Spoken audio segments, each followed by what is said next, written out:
everybody. This is Alternative with Bernard Mokam. I'm Dietderich. I'm Yalan, and you're Yalan to excited Takbrizi. And we're coming with you live with the Alternative.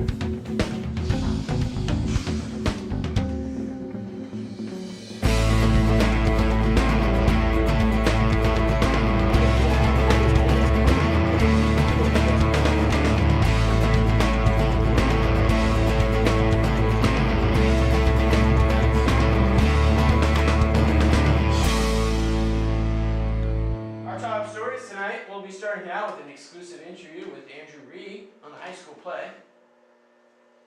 A sports recap with Bernard Mokam. I mean, your boy, but yeah, the sports recap.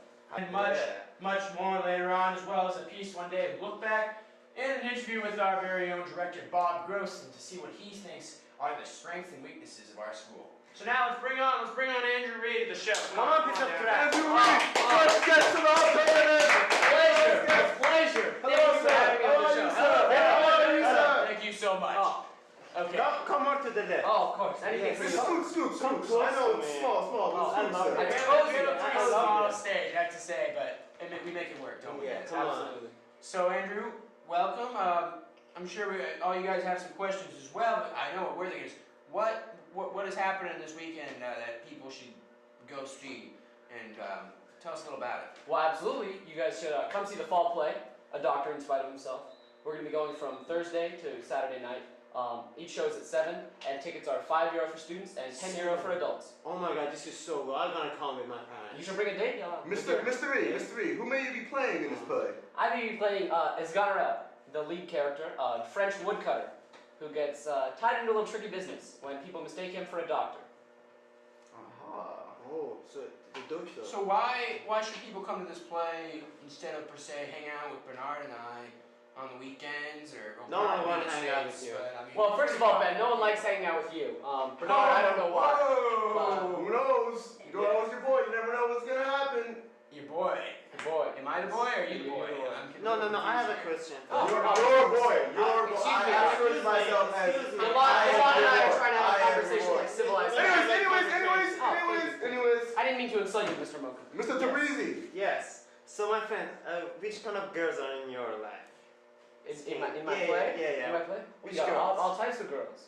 But they're all beautiful. That's the only thing they have in common. They're all beautiful. Call me that show, guys. I think what Mr. Takbrizi's trying to ask is, is there any hot scenes? You know, where does it? Hot scenes, well. If you're gonna rate the show, are we in PG or did we cross over the PG-13? Did we cross the threshold, Mr.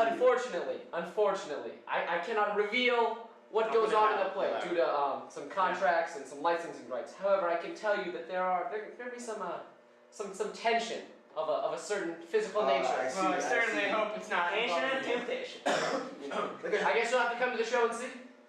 Okay. I was just joking. Way to leave us with a little incentive. Anyways, alternative viewers, just a heads up. The show, the play, will be highlighted by, or the highlights of the play will be in the alternative next week. So if you just don't go to the show and just watch the highlight. if you're like me and gonna be away on a trip, gotta see some friends, gotta see some colleges, the highlight version of the play will be very useful to get in the loop, you know, what everything's gonna go But on. you should give Maybe money get a for glimpse of those hot scenes that Mr. Reed is talking about. €3 for highlight. But yeah, we don't want to deter the kids either.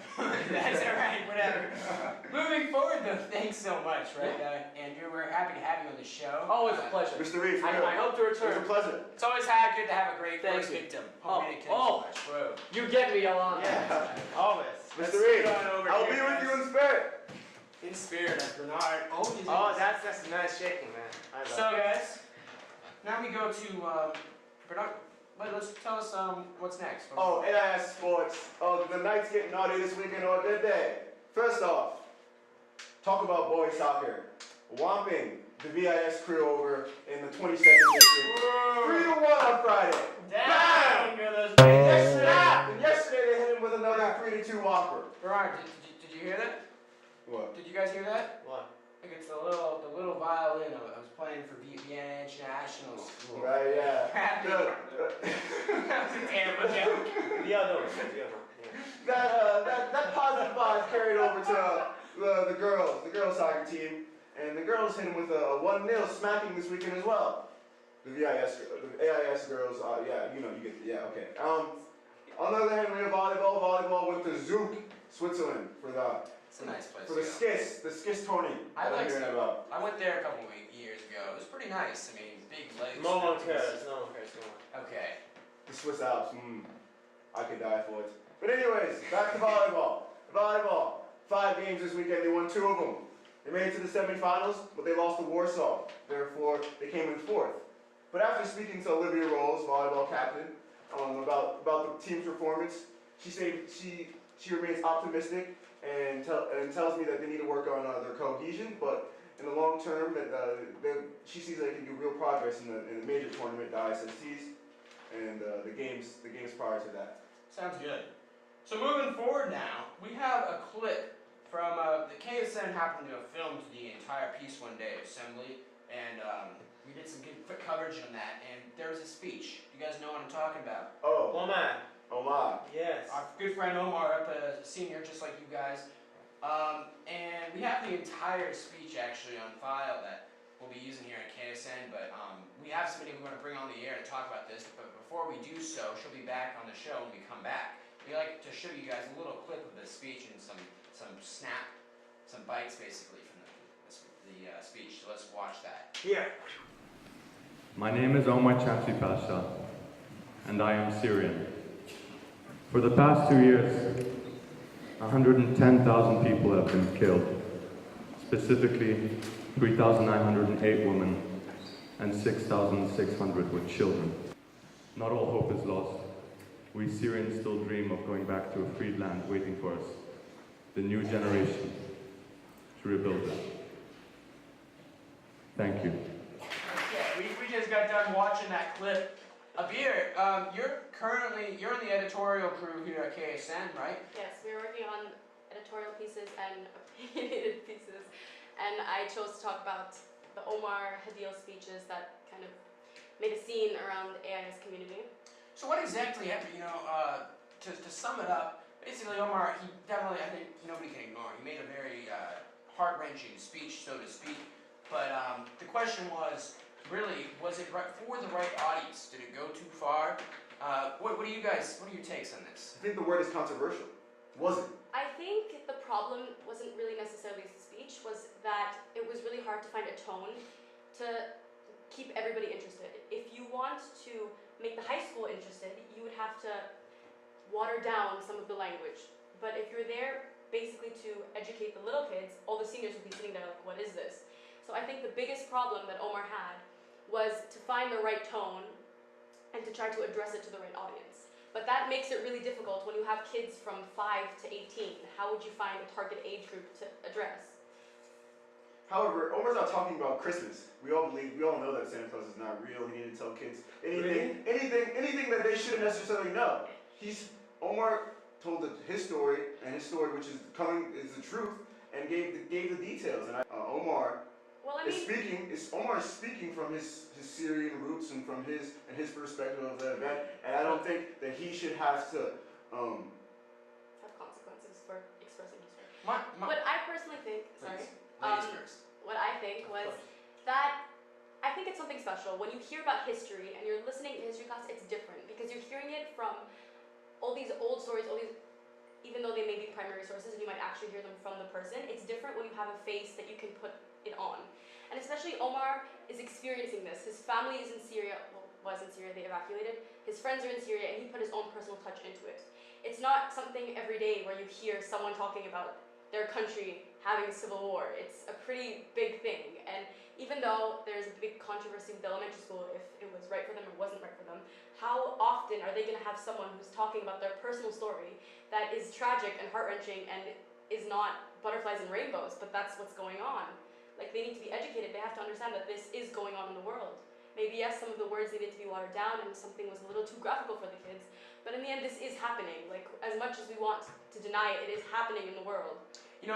I think the truth is, though, everybody knows, nobody's denying what he said has truth to it. Like, I felt like that part of the speech was very truthful, but I think the question, nobody's saying, the kids need to be oppressed, but we're talking about kindergartners, 5-year-olds, 4-year-olds? Do they really need to know about the atrocities of people, gassing people to death, burying people alive, using quotes like this in the speech in front of such a young audience? I mean, there's a reason we have parental ratings in movies so that kids aren't scarred for life. There were kids carried out of the theater because they were crying. Can I pose you a question though? I feel where the real irony lies, where the real controversial and irony lies is Omar showed his speech to AIS faculty, and it was approved before. Even though I have to give some credit, the teacher said that maybe a little bit of the language could be watered down. They did not say that he could not present it, but especially like I was there when Mr. Marnic read his speech, and he said maybe some things you want to take out, but Omar was determined to spread his message.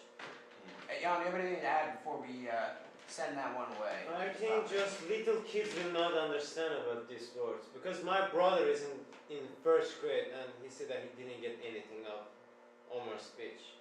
And I asked him, but what about other 1st grade like kids? And he said none of them were paying attention because they didn't get it. So still, I guess really, really young students didn't get what's going on. So this is basically a problem of our kids. Here. So to wrap this one up, if you guys have interesting opinions about this, we encourage you to go on to KSN and log in to discuss and leave a comment, or at least something on our Facebook page. Let us know what you think, and we'll be sure to include your views in the next Armory episode. Alternative, my bad. I'm gonna have to get used to Also this. keep in mind that Abir will be writing an article about this, so make sure you check out the KSN website, ksn.vienna.com, or ksnvienna.com, excuse me. And Abir will be putting her writing ability and her gift to tell a story on the website. Now we're going to talk about an interview Ben Dietderich, one of my co-hosts, had this weekend with the director, Mr. Gross. So let's watch that. Send them away one more time, y'all, and we'll bring them back for a quick discussion before we wrap this one up. Exactly. Send them away.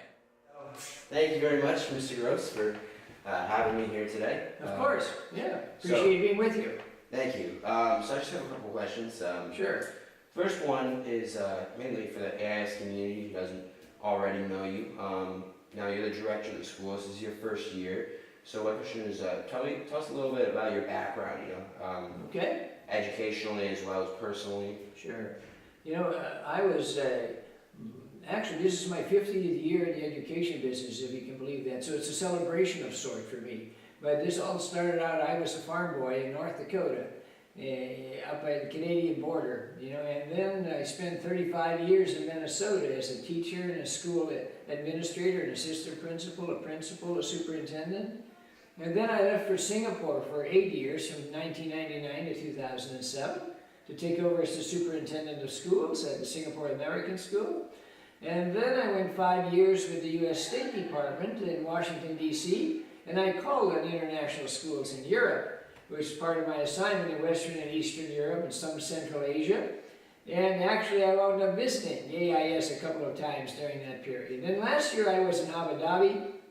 I had the American Community School as a director. They needed somebody for a year, and they had some significant issues there that needed to be addressed.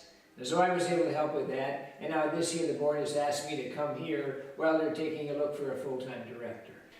Thank you. So in addition to that, do you have any personal hobbies as well? Yeah, my personal hobbies are limited with like coin collecting or stamp collecting, but it's mostly traveling and reading. And frankly, I really enjoy this kind of work and staying in the education business. And so even after I retire, I want to continue going to school. I mean, I like that. To pick out, to be in a community where there are a number of universities, and to pick out the best professors, that are really good lecturers and whatever, so that I can continue attending classes, mostly in the areas of history and geography, political science, in that realm. What would you say, I mean, you've been here for a couple months now, what would you say the strengths and the weaknesses of AIS are? Well, certainly, the strength, I think, is its reputation. It's been in place since 1959. It's viewed as a very good school, not only here in Vienna, I think, but internationally. But the strength of an organization, I guess, always has to be the faculty. It's a little bit like going to a good restaurant. If you don't have, people may go there once, but if the chef isn't good, people aren't going to come back. And I think that's the key piece here, is that we have to keep really strong faculty in place, because if people come here and experience a weak faculty or a mediocre faculty, even average faculty, they're not going to pay the kind of fees that AIS is charging. There are other schools here in Vienna that charge less fees than we do, and people can go there. But they're coming here because of the quality, I think, of the faculty we're able to attract. And so that always has to, and then of course we've got such a nice complement of extracurricular activities that people can enjoy. So it's a strong academic program along with the extracurricular program. And then, in terms of weaknesses, I think that sometimes our strength can become our weakness, and that is we have a very experienced faculty, much more so than what you would typically find in most international schools. And I think, because I have been part of that, I was in one place for 31 years, and I experienced what it's like to have to really keep yourself sharp all the time, or people begin thinking that you're resting on your laurels. And that's, I think, the burden that our faculty has, is that they can't rest on their laurels, and it can become a weakness if you have faculty that begins feeling that way, that I've been here for quite a while, I've earned a right to do this or to do that, and whenever we start feeling that way, that's really dangerous, because it can be tough on us in terms of growing professionally yet. And so I say we always have to be on watch for that, So the strength is clearly the experienced faculty and the quality of that faculty. The weakness is the strength. That whole experience needs to be, those folks have to continually remind themselves of what they need to do to stay sharp.